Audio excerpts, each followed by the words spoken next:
Hey everyone, welcome back to Platinum Gaming. Today, I'm sharing my 5 most recent Platinum trophies. Just a quick disclaimer, Platinums usually take me a bit longer than the guides suggest, as I like to go in with as little information as possible. I only skim the guide briefly and try to earn trophies as organically as I can. I find it much more fun this way. However, this approach extends my Platinum times, but it doesn't affect the ratings I give. You can check the comments for a full breakdown of my ranking criteria. Anyways, each game brought something unique to the table, and it's been great to continue chipping away at the backlog. Whether it's scratching an itch for a specific genre or finally getting to a game I have been wanting to play for ages, every Platinum trophy was an instance where I not only played a game, but liked it enough to get the Platinum.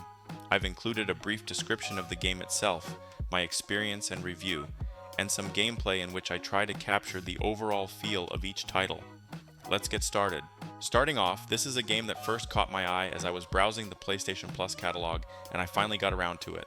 In Defense Grid 2, players take on the role of a commander defending humanity against an alien invasion and need to protect their base from waves of enemies. With diverse tower types, intricate maps, and a blend of tactical planning and real-time action, Defense Grid 2 offers a satisfying mix of strategy and defense gameplay. Craving some fun with a tower defense game, Defense Grid 2 was an addictive experience that had me saying, just one more level, over and over. Placing defenses, optimizing strategies to protect the cores, and getting a high score was incredibly satisfying. While the characters were not my favorite and the game is simple, this game scratched an itch I had since my Bloons Tower defense days in my middle school computer lab. Wrapping up Defense Grid 2 in around 40 hours and earning Platinum number 11 for the year was a relaxing yet fun time. I enjoyed how the Platinum trophy encouraged different defense setups and perfecting my approach. I'd give it a C.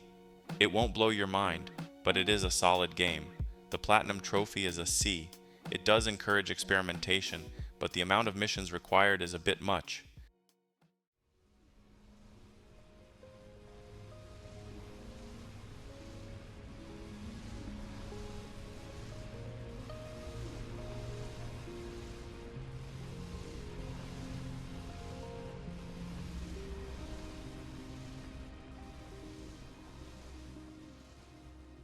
Moving on to the next Platinum, this is a game that I was excited for as soon as I saw the first trailer. This game follows Basim's journey from a street thief with a mysterious past to a member of the Hidden Ones in 9th century Baghdad. Assassin's Creed Mirage focuses on classic stealth, parkour, and strategic assassinations. It allows players to traverse a lively city filled with secrets and uncover an interesting story. Growing up with Assassin's Creed, Mirage took me back to the roots of the series. I found Basim's story and his development from student to expert assassin engaging.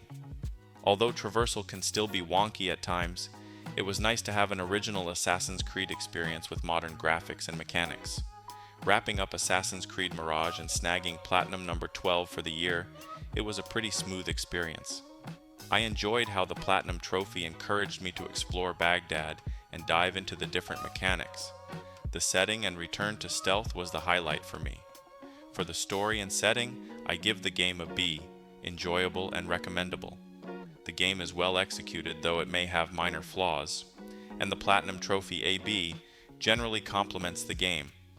Challenges are engaging, but some feel tedious.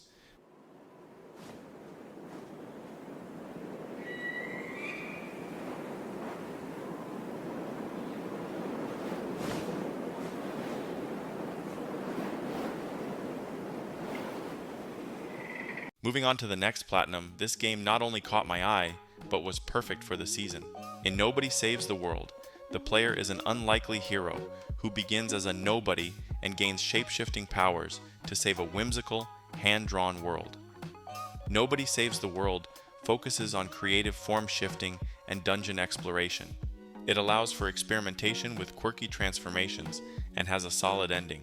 Craving some fun with a top-down adventure game, Nobody Saves the World was a fun, addictive experience that had me completing just one more dungeon or just one more form challenge. Exploring the world's secrets and transforming into different forms depending on the dungeon was very satisfying. While the art style and humor took a bit to grow on me, I felt like the developers put a lot of love into this game, and it shows. Wrapping up Nobody Saves the World in around 40 hours and getting Platinum number 13 for the year was perfect for spooky season. I enjoyed how the Platinum Trophy encouraged me to experiment with different forms and abilities.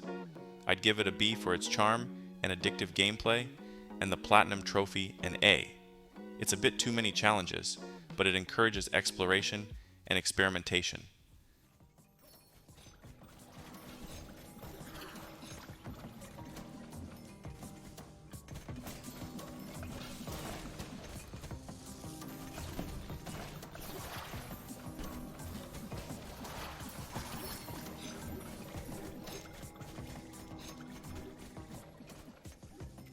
Moving on to the next Platinum.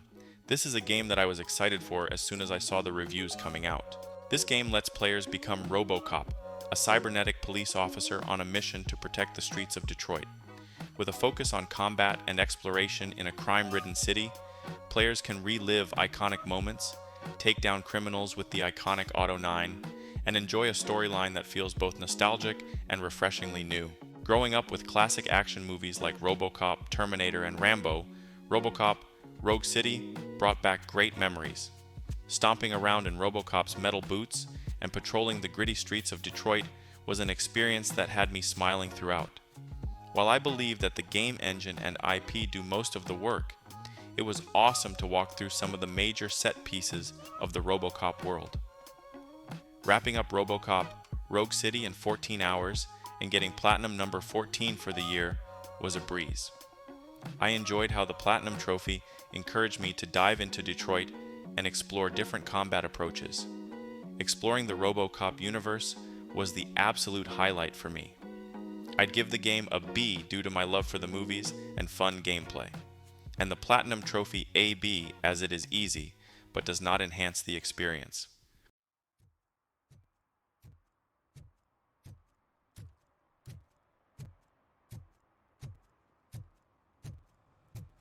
What do you mean, $1? It's $23.50. Moving on to the next Platinum, this is a game I dropped everything for, since it was added to the catalog, and it was at the top of my backlog. This game lets players step into the shoes of Joel, a hardened survivor in a post-apocalyptic world, as he escorts Ellie across a devastated America. With a focus on storytelling and breathtaking visuals, first-time players uncover an amazing journey and walk away understanding why this is regarded as one of the best games ever made. Growing up with PlayStation exclusives, The Last of Us Part 1 remake on PS5 reminded me of how incredible this game was in 2013. The timeless story with truly beautiful graphics and smooth gameplay had me fully immersed from start to finish. While this game has been re-released multiple times, it was amazing to walk through iconic scenes at their best ever. Wrapping up The Last of Us remake in around 26 hours and getting Platinum number 15 for the year was perfect for spooky season. I enjoyed how the Platinum Trophy encouraged immersion in the world and careful resource management. Also, the gorgeous graphics had me taking screenshots throughout. I'd give the remake an A for its incredible story and gorgeous visuals, and the Platinum Trophy a B.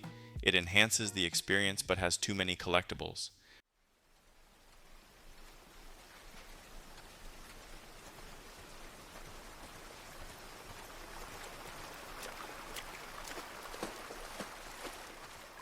That wraps up my most recent Platinum experiences. It was great to not only reduce my backlog, but each of these games were a good to great experience. From the nostalgia of Assassin's Creed Mirage to the addictive gameplay in Nobody Saves the World. I also generally liked what each Platinum brought to the overall experience of each game. If you're enjoying this mix of going through my backlog and trophy hunting, don't forget to subscribe and join me for more. I'd love to hear your thoughts in the comments. Let me know which games in your backlog you are currently playing or getting the Platinum for. Thanks for watching, and I'll catch you in the next one.